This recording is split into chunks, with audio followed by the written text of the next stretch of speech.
আমরা দুনিয়াতে সকলে আগমন করেছি, কিন্তু এই দুনিয়া থেকে আমরা সকলেই ফিরে চলে যাব আল্লাহ তাআলার কাছে।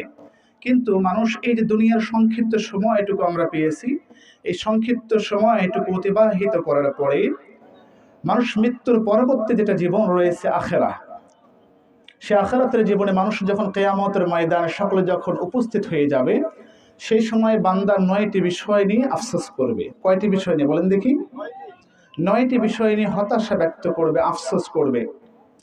আল্লাহ রাব্বুল আলামিন আমাদেরকে সেই উপদেশগুলো আমাদেরকে যেন আফসোস করতে না হয় কিয়ামতের দিন, এই জন্য তার পূর্বেই আল্লাহ রাব্বুল আলামিন আমাদেরকে সতর্ক করার জন্য কোরআনুল কারীমে আমাদেরকে নাজিল করে দিয়েছেন, সেই সতর্ক বার্তা দিয়েছেন আমাদেরকে। সকলে বলি সুবহানাল্লাহি বিহামদি। 9টি বিষয় নিয়ে মানুষ অত্যন্ত আফসোস করবে। আল্লাহ রাব্বুল আলামিন কোরআনুল কারীমে বান্দাদের জন্য সতর্কতার জন্য আল্লাহ রাব্বুল আলামিন কোরআনুল কারীমে সূরাতুল হাক্কার 25 নম্বর আয়াতে আল্লাহ তাআলা বলেছেন, বান্দার জন্য প্রথম যে বিষয়টি হতাশা ব্যক্ত করবে সেটি হলো, আল্লাহ তাআলা বলেন, ফাআম্মা মান উতিয়া কিতাবাহু বিশিমালিহি فيقول يا ليتني لم أوت كتابيا। সকলে বলি সুবহানাল্লাহ। আল্লাহ রাব্বুল আলামিন বলছেন, ইয়াউমুল কিয়ামাতের ময়দানে মানুষ যখন তার নিজের আমলনামা বিশিমালিহি, বাম হাতে যখন আমলনামা পেয়ে যাবে, পাওয়ার সাথে সাথে বান্দারা বলবে, ফায়াকুল, তারা বলবে, ইয়া লাইতানি লাম উতা কিতাবিয়া, আমার আমলনামা যদি আজকে কিয়ামতের ময়দানে আমাকে না দেওয়া হতো তাহলে আমার জন্য কতই না ভালো হতো। সুবহানাল্লাহি বিহামদি। মানুষ বলবে, আমার আমলনামা যদি আমাকে না দেওয়া হতো, যদি আমার আমলনামা আমাকে না দেওয়া হতো কতই না আমাদের জন্য ভালো হতো। আল্লাহ তাআলা আবার পরে বলেন, ওয়ালাম আদরি মা হিসাবিয়া, আমার জন্য কতই না ভালো হতো যদি আমার হিসাব যদি না হতো, তাহলে আমার জন্য কতই না ভালো হতো। কারণ আমলনামার মধ্যে আল্লাহ রাব্বুল আলামিন আমাদের জীবনের সমস্ত ভালো কাজ, মন্দ কাজ, নেক কাজ, বদ কাজ, সমস্ত কাজ আল্লাহ রাব্বুল আলামিন আমাদের আমলনামায় লিপিবদ্ধ করে দিয়েছেন। সুবহানাল্লাহি বিহামদিহি। আল্লাহ তাআলা সে সম্পর্কে বলেন, ওয়া ইন্না আলাইকুম লাহাফিযিনা কিরামান কাতিবিনা ইয়ালামুনা মা তাফআলুন। আল্লাহ তাআলা বলছেন, নিশ্চয়ই তোমাদের জন্য লেখকদ্বয় রয়েছে, তারা তোমাদের সমস্ত কিছু দুনিয়ার যত ভালো মন্দ যা কিছু তোমরা সংগঠিত করেছো না কেন, গোপনে হোক প্রকাশ্যে হোক, আলোয় হোক অন্ধকারে হোক, সমস্ত কিছু আমার ফেরেশতা মণ্ডলী লিপিবদ্ধ করে যাচ্ছে। সুবহানাল্লাহি বিহামদিহি। কোনো কিছুই গোপন নেই, কোনো কিছু রক্ষা পাওয়ার সুযোগ নেই। যেখানে থাকেন না কেন, সমুদ্রের নিচে থাকেন না কেন, সাত আসমানে আপনি যেখানে আসমানের উপরে থাকেন না কেন, মঙ্গল গ্রহে থাকেন না কেন, যেখানে থাকেন না কেন, ফেরেশতা মণ্ডলী সমস্ত কিছু লিপিবদ্ধ করে দিচ্ছে। সকলে বলি সুবহানাল্লাহি ওয়া বিহামদিহি। সম্মানিত হাজী, এখন বলুন তো, আপনারা আমার জীবনের ছোটবেলায় কোথায় কার গাছের আম রাতের অন্ধকারে চুরি করে খেয়েছি? যুবককালে হয়নি এমনটা? বলেন দেখি, বলেন হয়নি কি এমনটা? হয়েছে। কোথায় কার গাছের আম চুরি করে খেয়েছি? কোথায় কার গাছের নারকেল চুরি করে খেয়েছি? কোথায় যুবক বয়সে কার দিকে একবার নেক নজর বাদ দিয়ে বদ নজরে তাকিয়েছি? কোথায় বিবাহ করার পর স্ত্রীর প্রতি এবং সন্তানের প্রতি সঠিক অধিকার আদায় করতে পারিনি? সমস্ত কিছু, প্রত্যেকটা বিষয় আল্লাহ রাব্বুল আলামিনের ফেরেশতারা লিখছেন কি লিখছেন না? বলেন দেখি, লিখছেন না? তাহলে যদি এমনটা হয়, জীবনে যদি সমস্ত কিছু গুনাহ দ্বারা লিপিবদ্ধ হয়ে থাকেন, আল্লাহ রাব্বুল আলামিন সেদিন বলবেন, ইকরা কিতাবাকা কাফা বিনাফসিকা আল-ইয়াওমা আলাইকা হাসিবা, please take your book and read it. সেদিন আল্লাহ রাব্বুল আলামিন বলবেন, এই নাও তোমার জীবনের সমস্ত আমল, তোমার জীবনের নথিপত্র, তুমি নাও এবং তুমি পড়ে দেখো, তুমি যথেষ্ট। বলুন তো দেখি, রাতের অন্ধকারে যে সমস্ত অপকর্ম আমরা করেছি, অন্যের অগোচরে যে সমস্ত অপকর্ম করেছি, সন্তানের প্রতি যে জুলুম করেছি, নির্বোধ যে শক্তিহীন তার প্রতি যে জুলুম করেছি, সমস্ত কিছু আমলনামায় লিপিবদ্ধ থাকবে।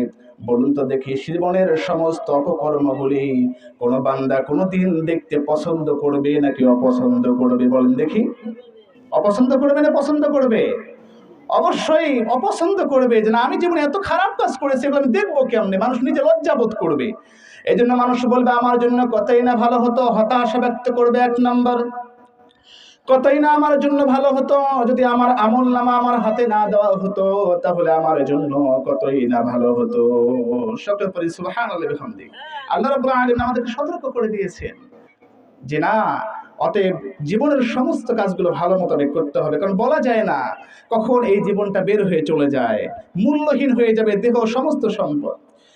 অচিন পাখি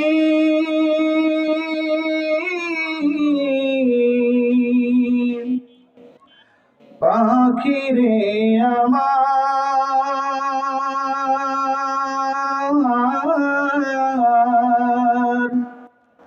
যাবি উড়ে খাঁচা ছেড়ে,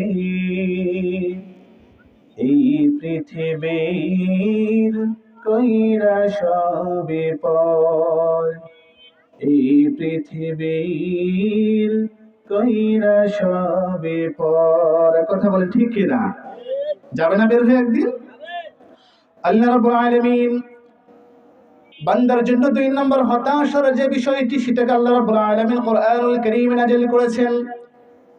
বান্দা যখন তার নিজের সমস্ত আমলনামা বের করবেন, বের করার পর যখন দেখবে সমস্ত আমলনামা শুধু গুনাহ দ্বারা লিপিবদ্ধ, কোনো ভালো কাজ করে নেই, তখন বান্দা আফসোস করে বলবে, আল্লাহ রাব্বুল আলামিন সেটিও কোরআনুল কারীমে সতর্ক করে দেওয়ার জন্য নাযিল করে দিয়ে বলে দিয়েছেন, ইয়াকুলু ইয়া লাইতানি কদ্দামতু লিহায়াতি। আমার জন্য কতই না বড় আফসোস, আমার জন্য কতই না বড় আফসোস, আমি এমন এক জীবনে পড়েছি আমার আমলনামায় কোনো নেক কাজ লিপিবদ্ধ নাই। আমি নামাজ আদায় করিনি, আমি দান করিনি, আমি সাদকা করিনি। জাহান্নাম থেকে বাঁচার জন্য যে সমস্ত নেক কাজ করা দরকার, সেই সমস্ত কোনো নেক কাজ আমি করিনি। আমার জন্য কতই না আফসোস। সকলে বলি নাউজুবিল্লাহ। কতই না বড় দুঃখ যে আমি যে কাজ করলে আমি জাহান্নাম থেকে মুক্তি পাবো, জান্নাতে যাব, আমি সেই কাজ দুনিয়াতে করিনি। আমার যে হতভাগার কেউ হতে পারে? হতে পারে না। সম্মানিত হাজরিন, আল্লাহ রাব্বুল আলামিন আমাদেরকে সতর্ক করে দিয়েছেন। এজন্য আল্লাহ রাব্বুল আলামিন যেমন দান সম্পর্কে কোরআনুল কারীমে বলেছেন, আল্লাহ তাআলা আমাদেরকে সম্পদ দিয়েছেন। কোন বান্দা যদি সম্পদ দান করে, কতটুকু নেক কাজ হতে পারে?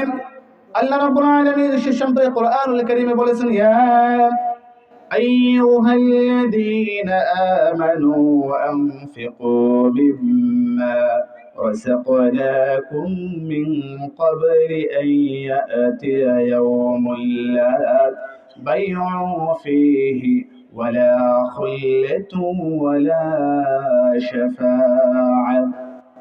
আল্লাহ তাআলা বলছেন, হে বিশ্বাসীরা, তোমরা সকলেই সম্পদকে ব্যয় করো, সেই দিনটি আসার পূর্বেই ব্যয় করো। যে দিনটি চলে আসার পর আর সম্পদ কোনো কাজে লাগবে না, সেই দিনটি আসার পূর্বেই তোমাদের সম্পদকে সঠিক পথে তোমরা ব্যয় করে দাও। সুবহানাল্লাহি ওয়া বিহামদিহি। কিন্তু আমরা কি করছি? আমরা সম্পদ পেয়েছি, জমি জমা পেয়েছি, সব পেয়েছি, কিন্তু পাওয়ার পর নিজের জন্য দান করা দরকার, নিজের জন্য কল্যাণের জন্য, জাহান্নাম থেকে মুক্তি পাওয়ার জন্য যে দান করা দরকার, দান করার বিপরীতে সেই সম্পদকে এমন ভাবে আঁকড়িয়ে ধরেছি, মনে হয় এই সম্পদ আর কোনোদিন আমাদের ছেড়ে যাবে না, এই সম্পদ আর কোনোদিন ছেড়ে যাবে না। কিন্তু না, সেদিন কি হবে? মানুষ আফসোস করে বলবে আমি কি করলাম। আবার বান্দা অত্যন্ত আফসোস করবে। সে সম্পর্কে আল্লাহ রাসূল বলেছেন, তিরমিজি শরীফের 2466 নম্বর হাদিসে আল্লাহ রাসূল বলেছেন, ওয়া আন আবী হুরায়রা রাদিয়াল্লাহু তাআলা قال قال رسول الله صلى الله عليه وسلم قال لا تزول قدم يوم القيامة عند ربه حتى يسأل عن خمسه وعن عمره فيما أفناه وعن شبابه فيما بلاه وعن ماله من أين اكتسبه وفيما أنفق আল্লাহ রাসূল বলেন কিয়ামতের ময়দানে আদম সন্তানকে আল্লাহ রাব্বুল আলামিন 5টি প্রশ্নের জবাব না দেওয়া পর্যন্ত কোন আদম সন্তান এক কদম নড়াচড়া করার মতো কোনো সুযোগ পাবে না। সুবহানাল্লাহি ওয়া বিহামদিহি। আদম সন্তান 5টি প্রশ্নের জবাব না দেওয়া পর্যন্ত সুযোগ পাবে না। এ সম্পর্কে বিস্তারিত আলোচনা করার সুযোগ নেই, শুধু আমি সরাসরি বলে যাচ্ছি। 1 নম্বর প্রশ্ন আল্লাহ রাব্বুল আলামিন করবেন ক্বালা তাসুলু কদম ইনদা রাব্বি হাত্তা ইয়াসআলুনা আন খামসিহি ওয়া আন উমরিহি ফিমা আফনাহু। 1 নম্বর প্রশ্ন হলো, তোমাকে সুন্দর একটি জীবন দান করা হয়েছিল, 50 বছর, 60 বছর, 70 বছর। এই তোমার হায়াতটা কোন পথে কাটিয়ে দিয়েছো, এর জবাব আমাকে দিয়ে যাও। 2 নাম্বার প্রশ্ন থাকবে ওয়ান উমরিহি ফিমা আফনাহু ওয়া আন শাবাবিহি ফিমা আবলা। তোমাকে এত সুন্দর একটা যৌবন কাল দিয়ে দেওয়া হয়েছিল, যে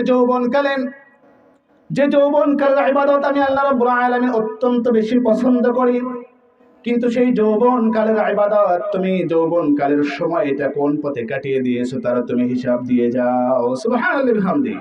আজকে দেখা যায় যুবক ভাইয়েরা, যৌবনকালে দেখা যায় যে এমন অবস্থা আমাদের, মানে কোনো ব্রেক বা কোনো স্টেশন আমাদের নাই। কিন্তু এমনটা মনে করা যাবে না, যারা হয়তো বা আমরা যৌবনকাল অতিবাহিত করে এসেছি তাদের আফসোস হওয়ার কোনো কিছু নেই, তারা তো অতিবাহিত করেই ফেলেছি। কিন্তু যারা যুবক ভাই রয়েছে অবশ্যই মনে রাখতে হবে এই যৌবনকালের হিসাব আল্লাহর কাছে দিতে হবে। কারণ কি জন্য? বৃদ্ধ বয়স যখন হয়ে যায়, যখন 70 বছর 60 বছর বয়স হয়ে যায়, দেখা গিয়েছে মনে মনে চিন্তা করতেছে, দাড়ি পেকে গেছে, চুল পেকে গেছে, নামাজ না পড়ে তার উপায় নেই, শখ করে মসজিদে গিয়ে নামাজে দাঁড়াইছে।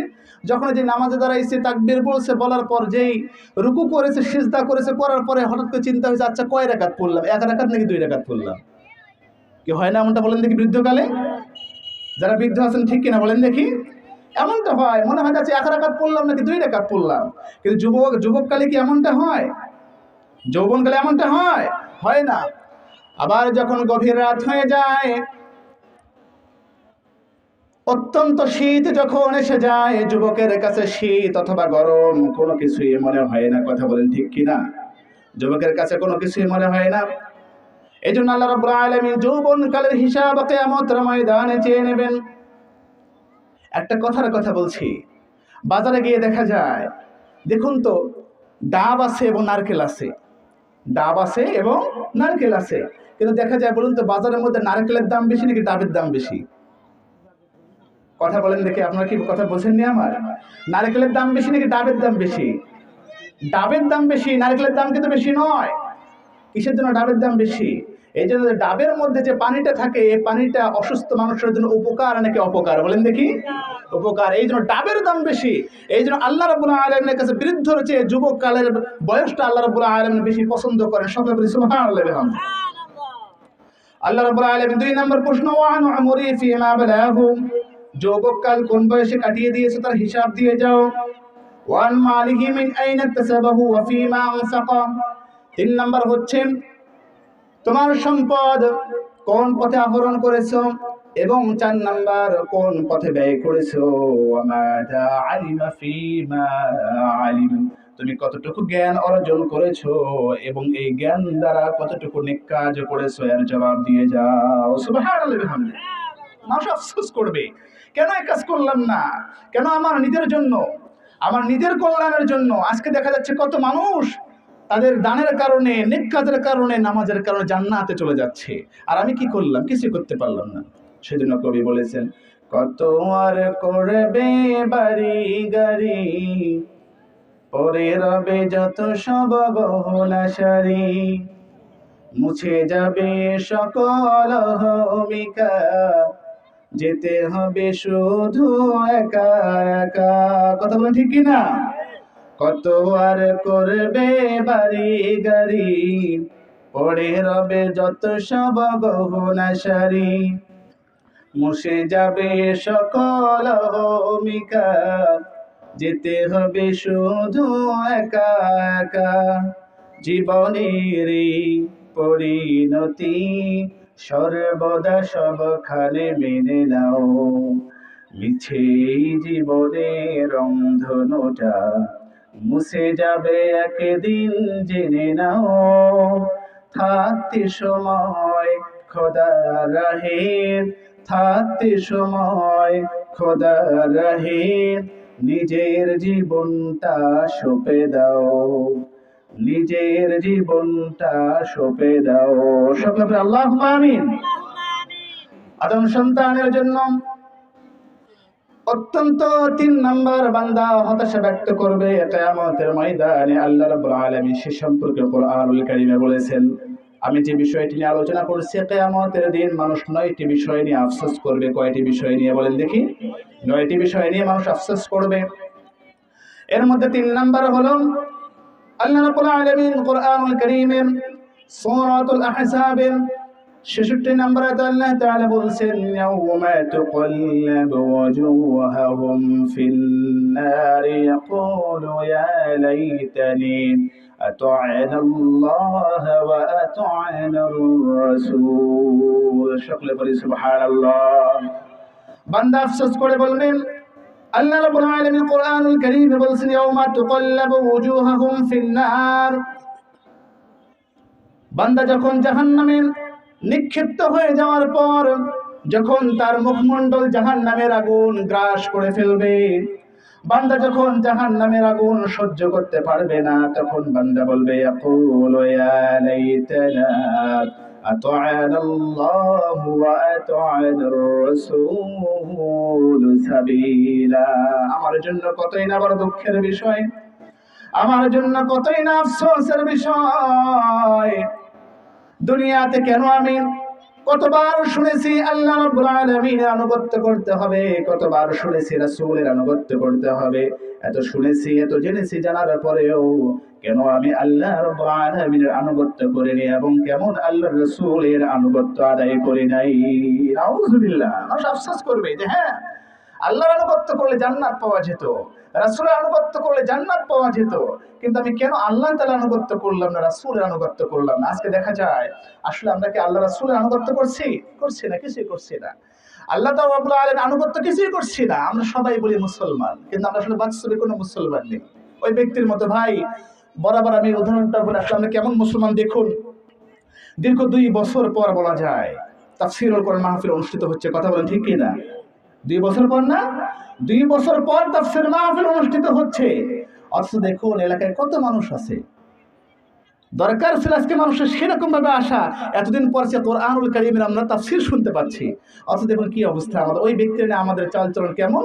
কোন ব্যক্তি যেন, আমি এর আগে বলেছি বিভিন্ন জায়গায়, কোন ব্যক্তি যাওয়ার গাইবান্ধায় চলে যাবে, যাওয়ার সময় দেখেছে মধুগুড়ি ফ্যাক্টরিতে একটা দোকান আছে, এখন দোকানের কাছে গিয়ে জিজ্ঞেস দেখতেছে কি খবর, গাইবান্ধায় তো যেতে হবে, কিছু তো নিয়ে যাওয়া দরকার। তো এখন মোড়ে গিয়ে দেখতেছে, কথার কথা আমাদের ময়নুল ভাইয়ের দোকানে, ওখানে লেখা আছে এমনটা, সে বলে ময়নুল ভাই ফিরাবার না, লেখা আছে যে এখানে যাহাই চাইবেন তাহাই পাইবেন। কি আছে? যাহাই চাইবেন তাহাই পাইবেন। এটা মনে করেছি ঠিক আছে, গাইবান্ধায় যেতে 10 টাকা ভাড়া লাগবে, আসতে 10 টাকা ভাড়া লাগবে, দরকার কি একটা ময়নুল ভাইয়ের কাছে দোকানে একটু ঢুকে ঢুকে দেখি কি অবস্থা। সবই যেহেতু আছে, গাইবান্ধা যা লাভটা কোথায়? সময় নষ্ট, টাকাই নষ্ট। ভিতরে ঢুকছে, ঢোকার পর বলছে, ভাই গাইবান্ধা যেতে যাচ্ছিলাম, গাইবান্ধা যাবো না, সবই নাকি এখানে আছে। তো ভাই একটু আমাকে একটা কাজ করেন তো, আমাকে একটা কারেন্টের বাল্ব দেন একটা। তো বলতেছে, ভাই বাল্ব ছাড়া যাহাই চাইবেন তাহাই পাইবেন। আচ্ছা ঠিক আছে, বাল্ব যেহেতু নাই, তো ভাই আমাকে একটা কি করেন, একটা কাপড় দেন। তো বলছে, ভাই কাপড় ছাড়া যাহাই চাইবেন তাহাই পাইবেন। তো বলছে ঠিক আছে, যদি কিছুই যেহেতু নাই, তো একটা মোটর দেন আমাকে। বলছে, ভাই মোটর ছাড়া যাহাই চাইবেন তাহাই পাইবেন। তখন চিন্তা করছি, এটা তো কঠিন মুসিবতে পড়ে গেলাম, কোথায় ঢুকলাম। তো কি মুসিবত যেহেতু হয়ে গেল, ভাই ঠিক আছে, কিছু তো যেহেতু পেলাম না, একটা কাজ করেন, একটা বিড়ি বা সিগারেট দেন, খাইতে খাইতে গাইবান্ধায় চলে যাই। বলতেছে, ভাই বিড়ি বা সিগারেট ছাড়া যাহাই চাইবেন তাহাই পাইবেন। আচ্ছা বলেন তো, দোকানে আসলে কিছু আছে? আমার কথা কি আপনারা বলছেন নাই? সমস্যার সবাই বলেন, দোকানে কিছু আছে? কথার সঙ্গে কাজের মিল আছে? মিল নেই। তাহলে কি হলো? তেমনি রকম ভাবে আমরা কেমন, ভাই নামাজ পড়েন, কয় ভাই নামাজ ছাড়া সবই আছে। ভাই রোজা রাখেন, রোজা ছাড়া সবই আছে। ভাই যাকাত দেন, কয় যাকাত ছাড়া সবই আছে। কয় ভাই তাহলে কালেমায় তৈয়্যিবা অর্থ সহকারে বলেন দেখি, কয় ভাই অর্থ সহকারে যাহাই বলেন মুসলমানের তো সবই আছে। আচ্ছা বলেন দেখি, মুসলমানের কিছু আছে? কিছু আছে আমাদের? সবই শূন্য, সবই শূন্য। সেজন্য কবি বলেছেন, থাকিতেই ধোঁকাবাজ, কথায় মোদের নাহি লাজ। গোরা কেটে আগায় ঢালো পানি, তোদের চিনি আর কতকাল করবি রে শয়তানি, আর কতকাল করবি রে শয়তানি, তোদের চিনি আর কতকাল করবি রে শয়তানি। কথা বলে ঠিক কি না? জীবনটা শয়তানি করতে করতে পার হয়ে গেল। সম্মানিত হাজরিন, আল্লাহ রাব্বুল আলামিন বান্দার জন্য 4 নম্বর হতাশা ব্যক্ত করবে। কেন আল্লাহ রাব্বুল আলামিন আনুগত্য করেনি, কেন রাসূল আনুগত্য করেনি? বান্দার জন্য 4 নম্বর আফসোসের বিষয় হবে, হতাশা ব্যক্ত করে বলবে আল্লাহ রাব্বুল আলামিন সে সম্পর্কে কোরআনুল কারীমের সূরাতুল ফুরকানের 27 নম্বর আয়াতে আল্লাহ তাআলা বলছেন, ওয়া ইয়াওমা ইয়া'আদ্দুল যালিমু আলা ইয়াদাইহি ইয়াকুলু ইয়া লাইতানি ইত্তাখাযতু মা'আর রাসূলি সাবিলা। আল্লাহ রাব্বুল আলামিন বলছেন, সেদিন দেখা যাবে কিছু কিছু জাহান্নামী বান্দারা, ওয়া ইয়াওমা ইয়া'আদ্দুল যালিমু আলা ইয়াদাইহি, তাদের নিজেদের দুই হাতকে তারা কি করবে? নিজেদের দাঁত দ্বারা গোশতকে কামড়ে কামড়ে ফেলে দেবে এবং বলবে, ইয়াকুলু ইয়া লাইতানি ইত্তাখাযতু মা'আর রাসূলি সাবিলা। আমার জন্য কতই না বড় আফসোস যে রাসূল আমাকে শিক্ষা দিয়েছেন এই পথে চললে জান্নাতে যাওয়া যাবে, এই পথে চললে জাহান্নামে যেতে হবে। আল্লাহ রাসূল শিক্ষা দেওয়ার পরেও কেন আমি জান্নাতের পথ গ্রহণ করলাম না? আমার জন্য এর চেয়ে বড় আফসোস নাই। সকলে বলি নাউযুবিল্লাহ। আমাদের কি না আফসোস! আল্লাহ রাসূল শিক্ষা দিয়েছেন জান্নাতের পথ এটি, জান্নাত জাহান্নামের পথ এটি, জানার পরেও কেন আমি জান্নাতের পথ অন্বেষণ করিনি? আল্লাহ রাব্বুল আলামিন যেমন কোরআনুল কারীমে বলেছেন, ইহদিনাস সিরাতাল মুস্তাকিম। ঠিক আছে, বলেন দেখি, সে পথ অনুসরণ করছি না। সম্মানিত হাজরিন, একটা বিষয় খেয়াল করে দেখুন, মানুষ নিজের হাত দাঁত দ্বারা চিবিয়ে চিবিয়ে গোশত ফেলে দেবে, নিজের প্রতি কতটা ঘৃণা হতে পারে কেন জানেন? বরাবর যেমন ইদানিং সময় দেখা যায় যে প্রত্যেকটা পরীক্ষায়, সরকারি চাকরির পরীক্ষাগুলোতে প্রশ্নপত্র ফাঁস হয় কিনা বলেন তো দেখি? ফাঁস হয়। আপনারা কি আমার কথা মনে হয় বুঝতেছেন না? খারাপ লাগতেছে নাকি আপনাদের? খারাপ লাগতেছে? যে খারাপ লাগে তাহলে ইনশাআল্লাহ একটু শেষ করে দিই এখন ইনশাআল্লাহ। সম্মানিত হাজরিন, পরীক্ষার প্রশ্নপত্র ফাঁস হয়। কথার কথা কোনো ছাত্র দীর্ঘ 1 বছর পরিশ্রম করলো পরীক্ষা দেওয়ার জন্য, কিন্তু দেখা গেল পরীক্ষা দেওয়ার আগের দিন চূড়ান্ত প্রস্তুতি নিয়েছে, কিন্তু পরীক্ষা দেওয়ার আগে হঠাৎ করে প্রকাশ পেল প্রশ্নপত্র ফাঁস হয়েছে। হয় না বলেন তো দেখি এমনটা? এখন ছাত্র প্রশ্নপত্র হাতে পেল, হাতে পাওয়ার পর সারা রাত প্রশ্নপত্র দেখলো, দেখার পর পরের দিন সকালবেলা আবার হলে যখন প্রবেশ করলো, করার পরে গিয়ে দেখলো যে হ্যাঁ বাস্তবিকই যে প্রশ্নপত্র আমি পেয়েছি ফাঁস হয়েছে, ওই প্রশ্নপত্র আমার পরীক্ষার মধ্যে আসছে। আচ্ছা বলেন দেখি, প্রশ্নপত্র আগের দিন পেল, 24 ঘন্টা সেটি জ্ঞান অর্জন করলো, করার পর আবার হলে গিয়েও সেটি পেল, পাওয়ার পরেও যদি কোনো ছাত্র যদি ফেল করে, এর চাইতে ওই ছাত্রের কি অধম আরো কেউ আছে নাকি বলেন দেখি? আর আসতে পারেন আছে কেউ? নাই। আল্লাহ রাব্বুল আলামিন তেমনি এরকম ভাবে আল্লাহ রাব্বুল আলামিন আমাদেরকে কোন কারণে হতাশা ব্যক্ত করতে হবে, কোন অপরাধ করলে কিয়ামতে আফসোস করতে হবে, আল্লাহ রাব্বুল আলামিন কোরআনুল কারীমে 1400 বছর আগে জানিয়ে দিয়েছেন। প্রশ্নপত্র ফাঁস হওয়ার পরেও যে ছাত্র ফেল করে, তাহলে বলুন তো দেখি তার মতো হতভাগা আর কেউ আছে নাকি? আছে? এই মানুষের জন্য নিজে অত্যন্ত ক্ষতিগ্রস্ত হয়ে যাবে।